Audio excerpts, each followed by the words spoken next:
Hi, in today's tutorial, I'm going to show you how to search for a shop on Etsy website. So first of all, all you need to do, just go and open the browser that you're going to use to follow this tutorial steps with.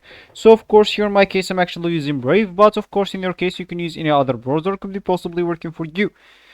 So once you actually open your browser, just go here to the URL section and type etsy.com and hit the enter button.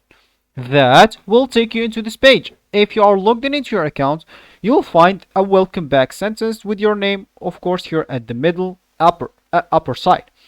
And of course, if you are not logged in into your account or you don't even have an account, you'll find at the top right corner, maybe instead of this shop manager, you'll find the sign in option.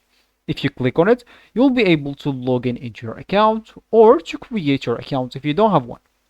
Of course, you can do the both options if you maybe have a Google account, Facebook account, or Apple account. If you don't want to go through all the boring steps of creating your account or even logging in into your account. So once you're logged in into your account or created your account, you'll find yourself here, as we said in this main page, with the welcome back sentence and of course your name.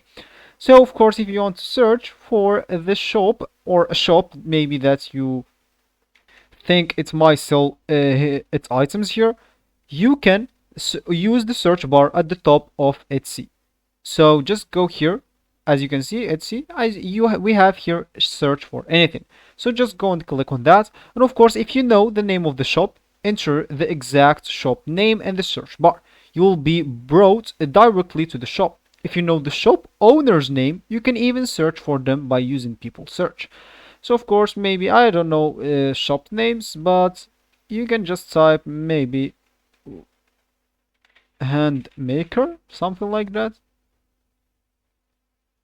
And maybe you'll find here with using some filters. Of course, you can change the category and a lot of other stuff here. So that's all actually for this tutorial. I hope you like it. Thank you guys for watching and goodbye.